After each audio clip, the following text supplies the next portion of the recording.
In today's tutorial, I'm going to share with you how you can fix personal hotspot not showing in your iPhone settings.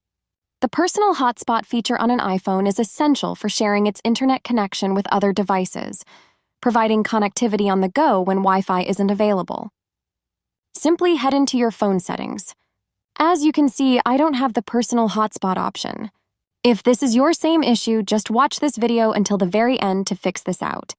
The personal hotspot option may not appear in iPhone settings due to various reasons, including carrier restrictions tied to your cellular plan, software issues like glitches or bugs that can be resolved by updating to the latest iOS version, network settings, or connectivity issues. To get back your hotspot, simply head into the section of mobile data.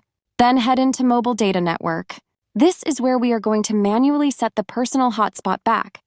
Navigate to the very last section of personal hotspot. Put in any APN. It can be any number of your own choice. Then go ahead and enter your username. This helps for easy identification on other devices. And lastly, your password. To avoid everyone from connecting to your phone hotspot, make sure to put in any simple password that you won't forget. You will then have to tap on Reset Settings. Your personal hotspot will get back into your settings successfully. When I get back, as you can see, my personal hotspot is added back successfully. That's how easy it is to get back your personal hotspot on iPhone.